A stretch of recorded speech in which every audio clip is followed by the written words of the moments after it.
Suntem alături de artistul Ionuț Vulea, nașul Oanei Bosga Pintea, care mereu i-a fost alături, mereu i-a fost mentor și iată, astăzi este alături de artista noastră dragă și în cadrul celui mai așteptat eveniment de către clujeni.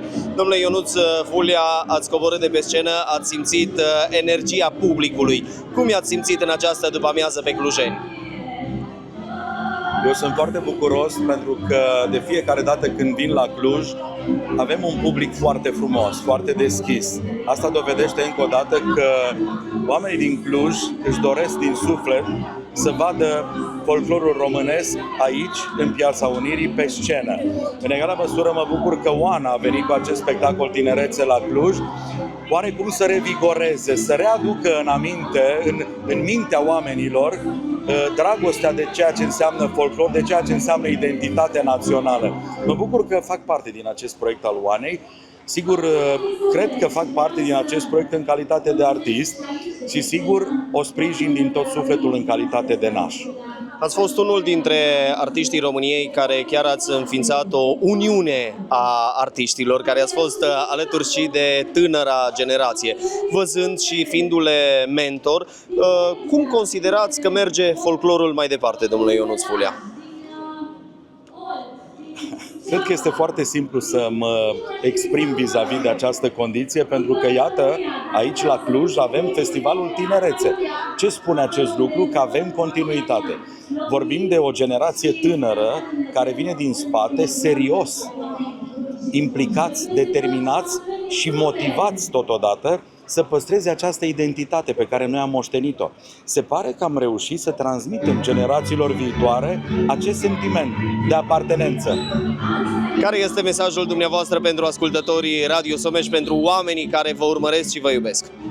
Să iubească în continuare ceea ce este pur, ceea ce este adevărat, ceea ce este valoros, tot ceea ce regăsesc în acest cântec, pentru că de fapt este viața lor.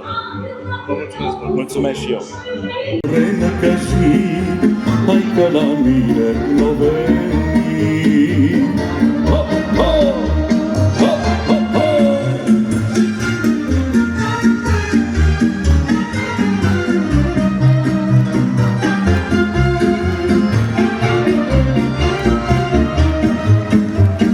De-i găsi o supărată, hai să săruți dorul odată.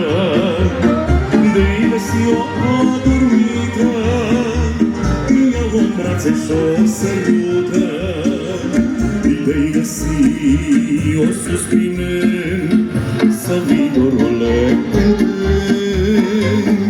Și să cânți încetișor, hai ca să nu mai scape dor. Vin-ai dorule învârtit, hai că la mine te-ai oprit. Și te-ai pus așa de bine, hai că-o veni mândra la mine. Ho, ho, ho, ho, ho, ho, ho!